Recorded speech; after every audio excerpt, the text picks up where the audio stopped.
Hai Blues, pada kali ini gue akan mereview pertandingan Brighton lawan tim kesayangan kita Chelsea semalam yang berlangsung jam 2.15 tadi pagi ya. Gue juga nonton semalam, bangun jam 2 buat menyaksikan pertandingan pertamanya Chelsea musim kali ini. Kali ini Chelsea menurunkan skuad terbarunya.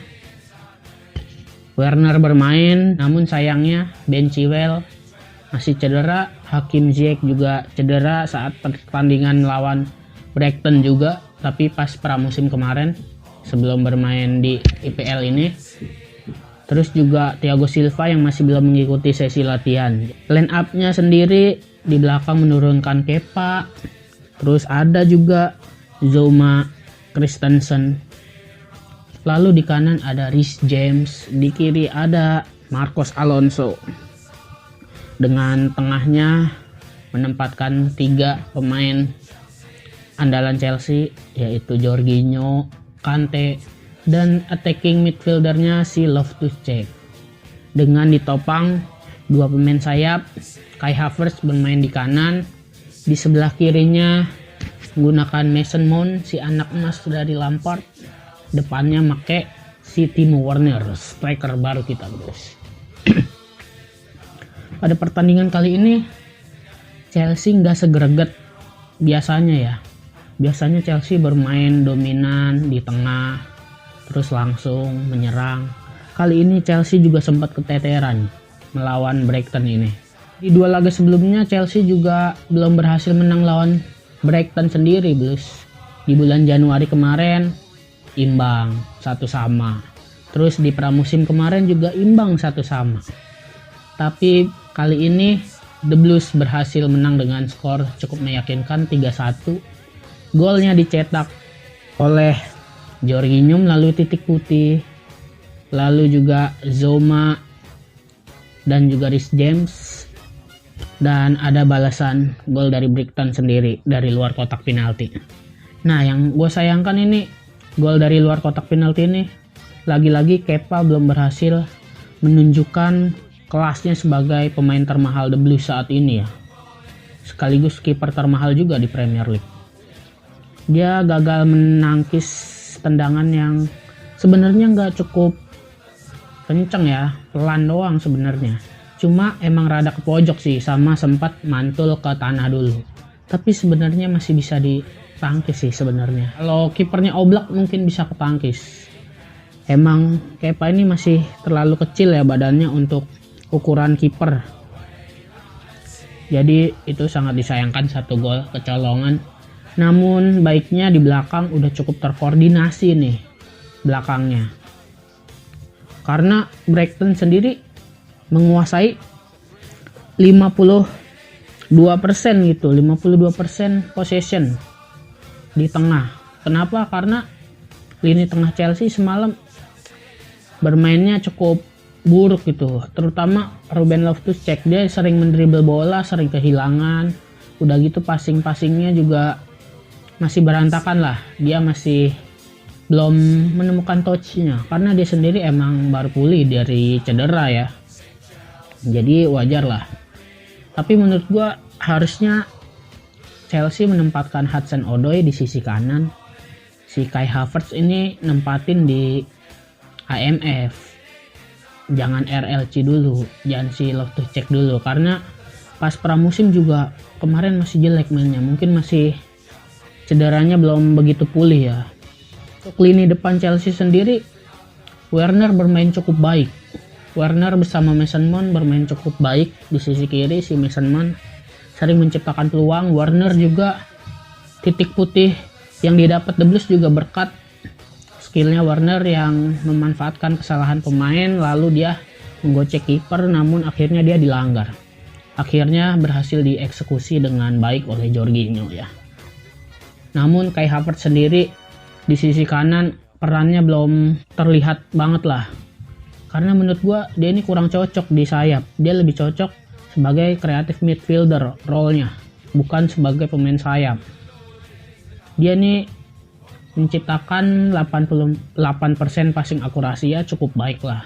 Namun kalau ditaruh di tengah mungkin akan bisa lebih besar, bisa di atas 90% mungkin passing akurasi dia. Di sini Chelsea menciptakan 10 shoot, Brighton menciptakan 13 shoot. Walaupun on targetnya lebih banyak Chelsea.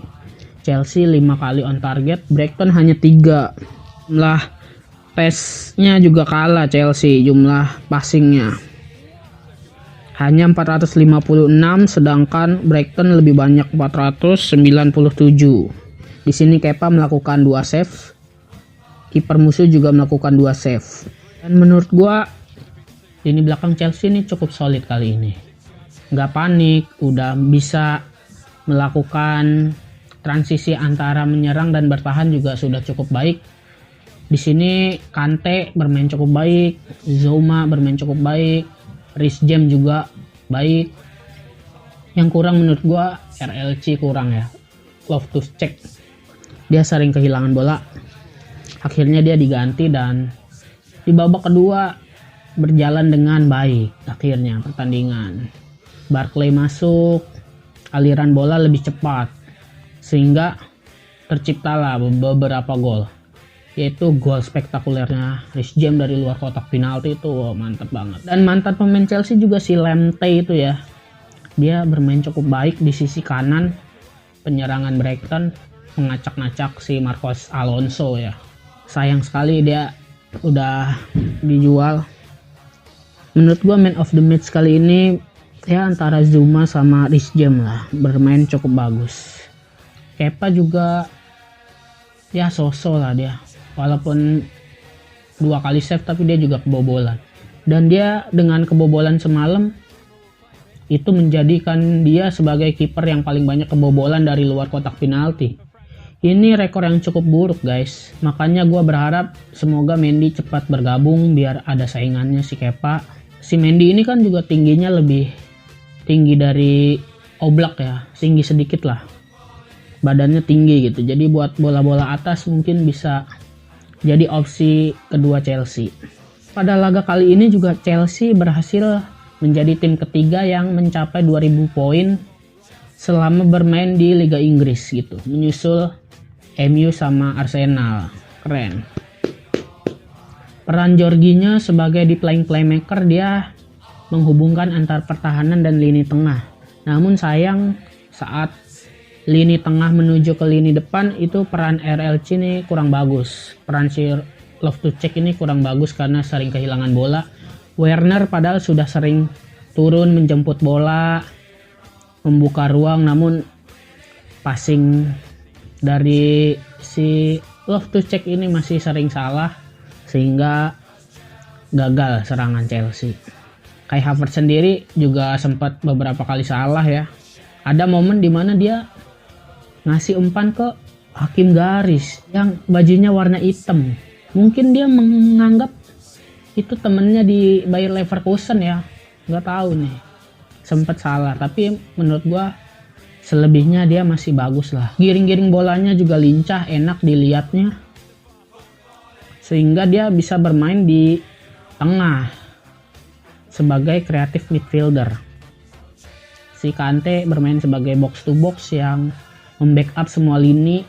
Dia bermain di lini bertahan, lini menyerang, di tengah. Dia bisa membackup area yang cukup luas dengan staminanya yang cukup kuat. Mudah-mudahan di pertandingan selanjutnya Hakim Ziyech udah kembali bermain, Ben Chilwell juga bisa masuk. Lalu minggu depan pasti Thiago Silva main. Berharap Chelsea bisa kembali ke top performnya, yang bisa bermain menyerang terus, direct ke depan, membombardir pertahanan musuh. Tapi juga pertahanannya harus tetap solid, harus terorganisir antar lini dan antar pemain gitu. Untuk ulasan pertandingan kali ini, gua rasa segitu dulu aja. Sampai jumpa di pertandingan Chelsea selanjutnya. Bye Blues.